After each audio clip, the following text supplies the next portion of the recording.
And you know what the piggybacker is. Share a little bit about what that one is. Oh, goodness. We joke about this one all the time because you encounter it so often, and we're guilty as well. And when you catch yourself doing it, it feels terrible.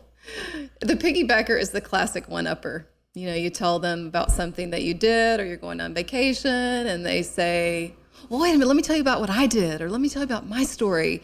And they don't allow you to really fully share your experience because they so want to tell you about theirs. And so it kind of creates this stop, right? And the ability to connect with that person because one, the first person feels like they weren't heard, right? Or appreciated for what they're trying to share and their own excitement.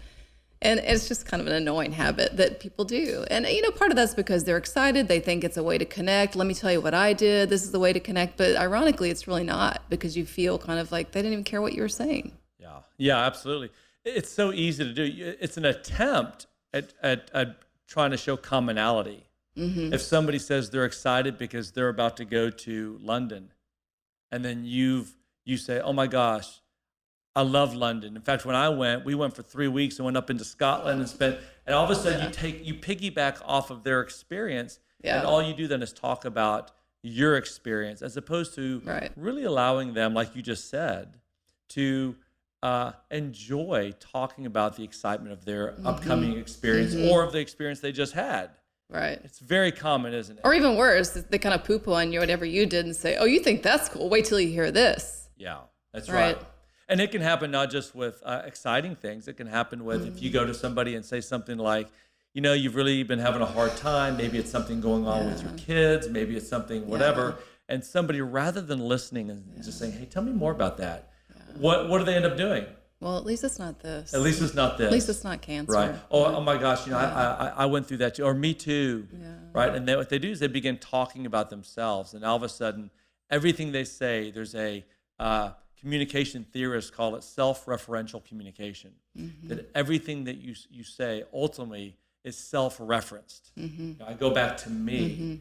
Mm-hmm. And that's okay, isn't it? Sometimes to eventually go back to you. But what do you want to make sure that you do before you start talking about your experience? Spend the appropriate time talking to them about theirs, asking questions. And, it's funny that you say that because I was just thinking about this whole topic, preparing for this podcast. And I think one of the things when it comes to serious topics, not so much the vacations and that sort of thing, but when it comes to serious topics, I think sometimes people don't know how to just be in the silence. It's uncomfortable, especially if someone's going through some kind of suffering or illness or disease.